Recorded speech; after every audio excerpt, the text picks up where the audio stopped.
All right, we're going to continue with our discussion of titration calculations with different places in a strong acid, strong base titration where we can calculate the pH and how to do that. And I do want to stress right now that in this chapter we are talking about strong acid, strong base titrations.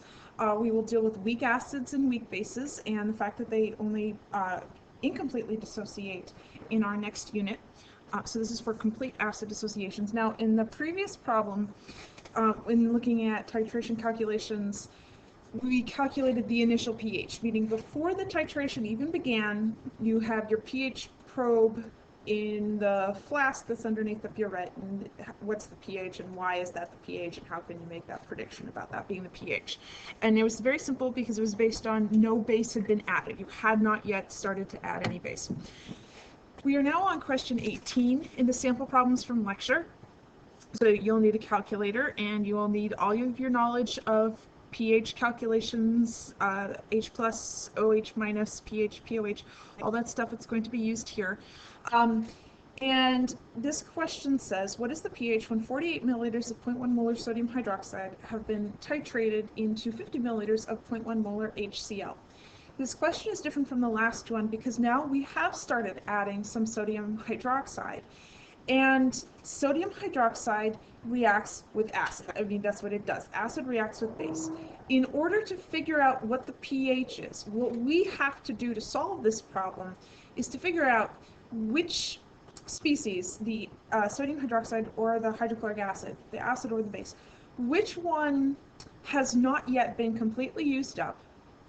So basically, which one do we have more of in the flask at this point in time? How much do we have left of it?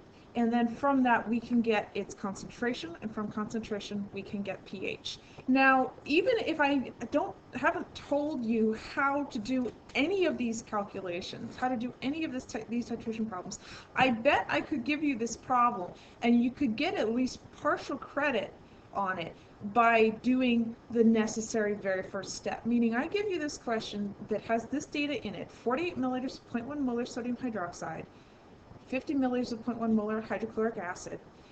It should be second nature to you at this point to see this data, to see volume and concentration and think, oh, I can calculate moles. And you can absolutely do that. So, and this is going to be the very first step that you need to do in solving this question. It's crucial, and realistically everything else that comes afterwards is based on this first step of figuring out how many moles of acid and base we have. You have volume, you have molarity, you can get moles, because molarity is simply moles per liter. We have to turn the milliliters into liters, but no big deal. We need to find the number of moles of both of them. So the acid first, the hydrochloric acid first. We've got 0.05 liters. We're going to multiply that by 0.1 molar, right? 0.1 moles per liter. That's going to get us 5 times 10 to the minus third, or 0.005 moles of hydrogen ion. So we're saying that's what we started with in our flask. We had that much.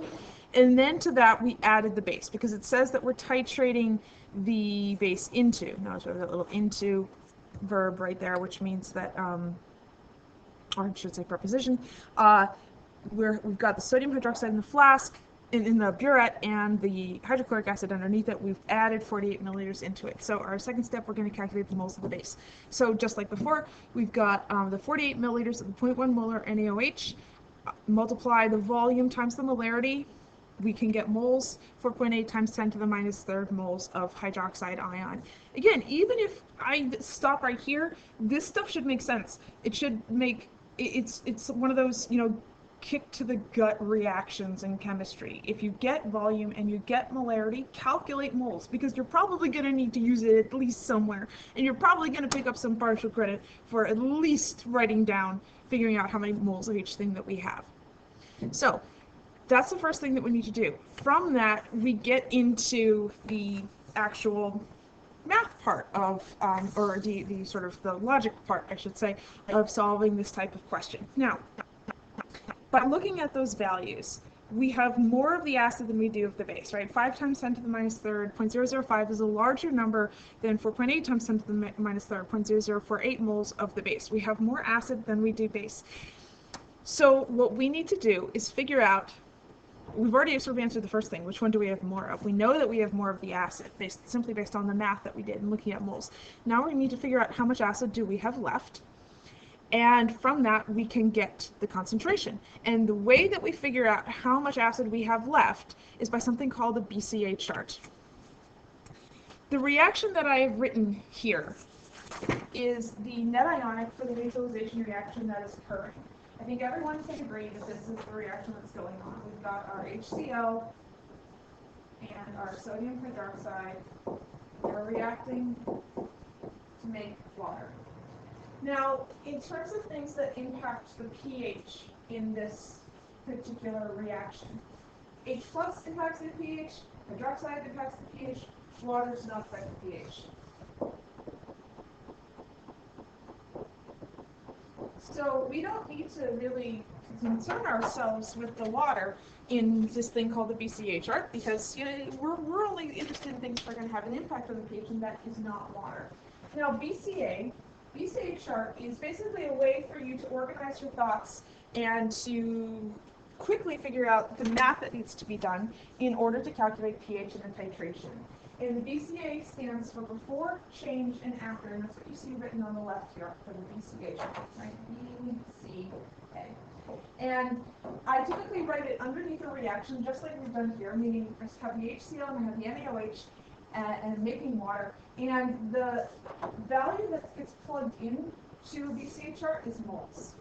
It's about moles. BCA chart is before moles, change in moles, and the after moles. So we already know the before moles. We already know from that initial math that we're starting with 5 times 10 to the minus third, or 0.005 moles of H plus, and 4.8 times 10 to the minus third moles of hydroxide ion. We already figured that out. The next part of the BCA chart, the change. This is a neutralization reaction, meaning the acid and the base will eventually get to a point where they completely consume one another. To figure out the change, it's extraordinarily simple. Take whichever species you have less of, which in this case is this value right here, right? That's a smaller number, and make that number go to 0. Because you have less of it, all of it is going to be consumed. It's all going to completely go away. So I want to make that number go to 0. And whatever change that is going to be the change for everything else, because if it's got that 1-to-1-to-1 stoichiometric ratio, which it does here, right? 1 mole of OH needs 1 mole of H plus. So if I use up 4.8 moles of the hydroxide, I am also going to use up 4.8 times 10 to the minus third moles of the H plus. Because I have less of the hydroxide, it all gets used up. How much of the hydrogen ion gets used? However much was needed to use up all of the OH minus. The after is simply doing that math. Notice I have a little minus sign out in front of each of these. So I'm doing some arithmetic. All I need to do is subtract. After, how many moles are left afterwards? Well, the hydroxide, that's really easy. That goes to 0 because I have less of it, so all of it got consumed. For the hydrogen ion, we're just doing the math. 5 times 10 to the minus third minus 4.8 times 10 to the minus third. You get 2 times 10 to the minus fourth, or 0.2 times 10 to the minus third. That's how many moles of hydrogen ion are left. And this value right here is going to be what pH is based on.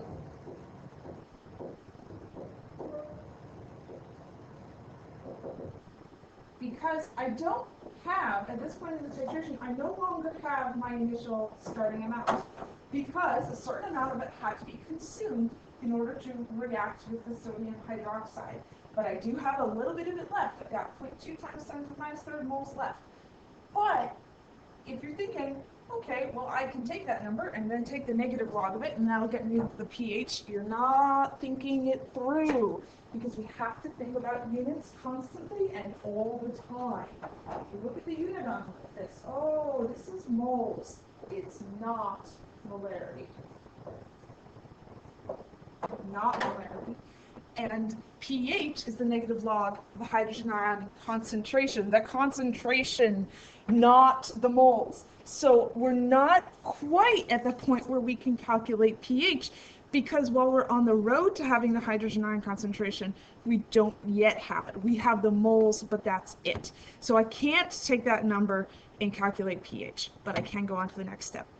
We need molarity in order to get the pH.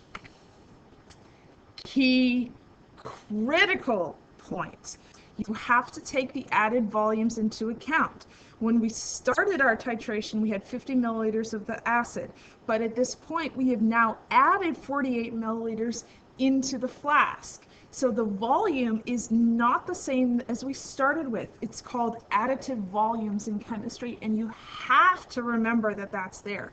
So you have to recalculate the hydrogen ion concentration.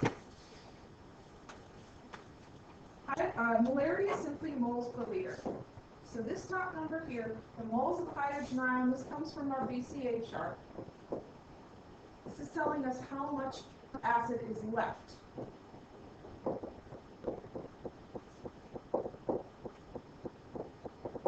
And then on the bottom, you have the total volume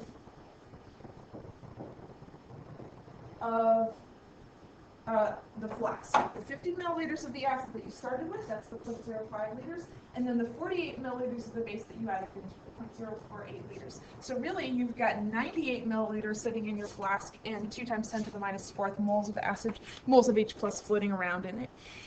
Then, once you have finally done all of this, the question becomes blessedly a little bit more straightforward. So you get your hydrogen ion concentration, you do that math, you do the 0.2 times 10 to the minus 3rd divided by 0.098 liters, and you get a hydrogen ion concentration of 2.04 times 10 to the minus 3rd.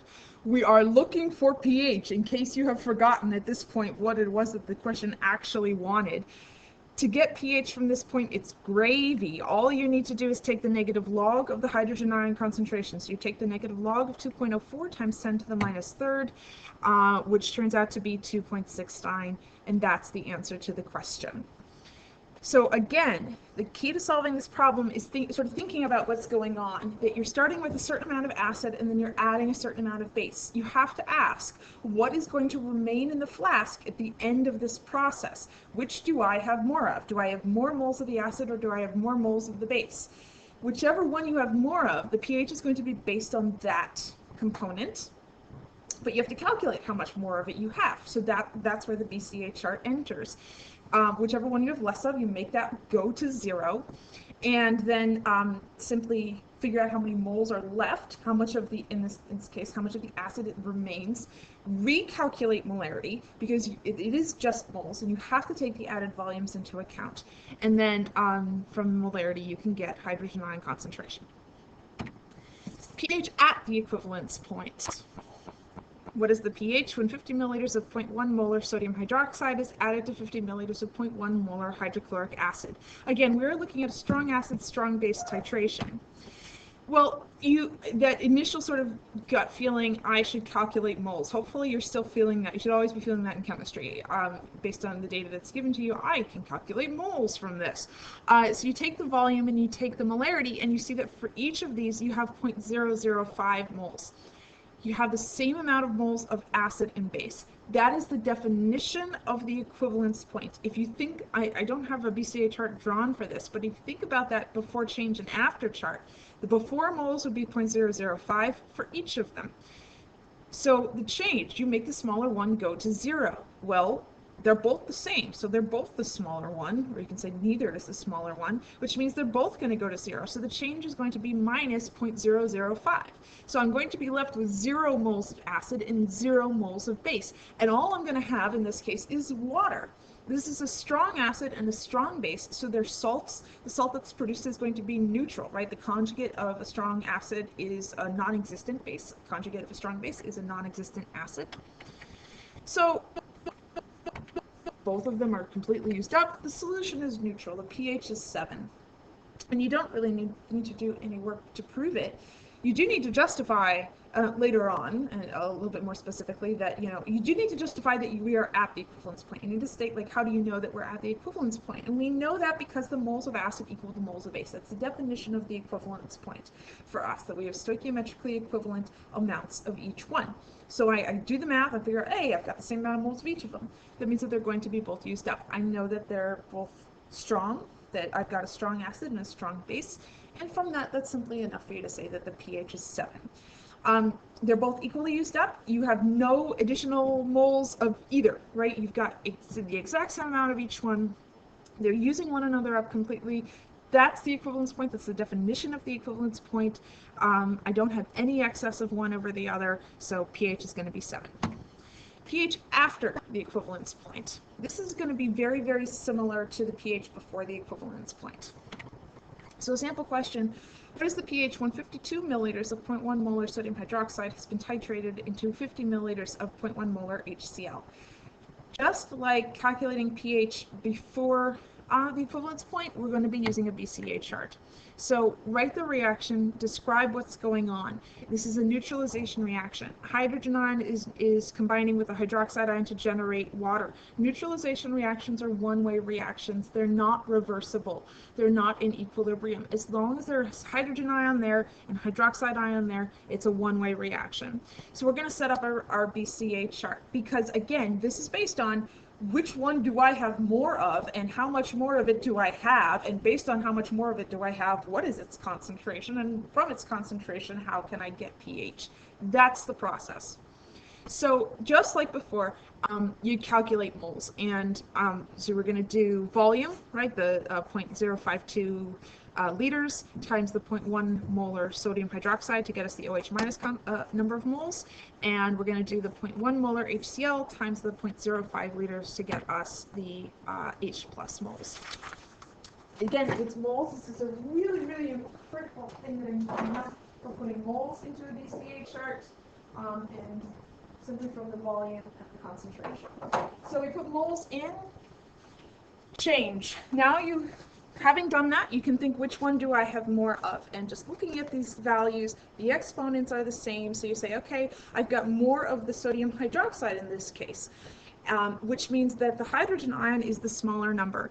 For the change, you make the smaller number go to 0 because if you have less of that thing, so it's going to be completely consumed by the reaction. It's essentially like a limiting reactant problem. This is a way of really quickly figuring out how much you have left over. So they're all 1-to-1, right? 1 mole of H plus reacts with 1 mole of OH minus. So if I use up 5 times 10 to the minus third moles of H plus, I will also use up 5 times 10 to the minus third moles of OH minus. So we make our change be that subtraction. We're making our smaller one go to 0 because the one that we have less of is going to be completely consumed. And then we're just doing that math, right? All of the hydrogen ion is going to be completely used up. That's going to leave us with 2 times 10 to the minus fourth moles of hydroxide, or 0.2 times 10 to the minus third. That's how much is left. This is very, very, very similar to the previous, to the calculating pH before the equivalence point. Again, I want to remind you that we have moles here, not molarity. So we will need to recalculate molarity before we move on with our pH calculations. Right, I have the moles of OH minus, but I do not have the concentration of the OH minus. So next step, recalculate molarity, and then we're going to find the pH from POH, because if you look at what we have here, now we've got hydroxide. We don't have hydrogen ion. You need to take the added volume into account. Additive volumes, additive volumes, additive volumes. I'm going to be yelling at you a lot in the next month or so about additive volumes. So we have hydroxide left, so we're going to take our moles of hydroxide, the 0.2 times 10 to the minus third moles of hydroxide, and we're going to divide it by the total volume of solution. We knew that total volume because it was given in the problem, right? We knew that we had 50 milliliters of the acid and 52 milliliters of the base, so our total volume is going to be 102 milliliters. So dividing moles by liters to get molarity. This gives us the hydroxide molarity of 1.96 times 10 to the minus third. Hydroxide molarity, right? Our hydroxide concentration is this value. We want pH. The question will almost always ask for pH, regardless if it's asking about a base or an acid. So when I see that I've got the hydroxide ion concentration from here, my reaction is to take the POH and then subtract from 14 to get the pH. You could also use the autoionization constant of water, H plus times OH minus equals 1 times 10 to the minus 14th, and get pH that way. But this is what I tend to see. So the pOH, I take the negative log of that concentration, of that 1.96 times 10 to the minus third, and I get 2.71. This is not your answer. This is the pOH. The question is asking for the pH. It's really critical that you always are aware of what species you're dealing with, that you understand that in this question, rather than the previous one where you had to do similar calculations, you've got hydroxide, not H+. So I've got the pOH, which is 2.71. Now I'm going to do 14 minus pOH to get pH, 14 minus 2.71, and I get a pH of 11.29, and that answers the question. Again, just like the previous problem, we are figuring out in these titrations how much of the acid, how much of the base do we have, and then we ask which one do we have more of, and then we say, okay, based on that, what's going to get used up and what's going to remain for the other thing. And it's just you make the one with the smaller moles go to 0, and that's it, right? You're going to use all of that one up. You're going to have a little bit left of the other one. That gives you the moles that are left. You need to recalculate concentration by taking the added volumes into account, and then from concentration, then it's gravy to get pH, because you're just sort of going on autopilot for those particular pH values.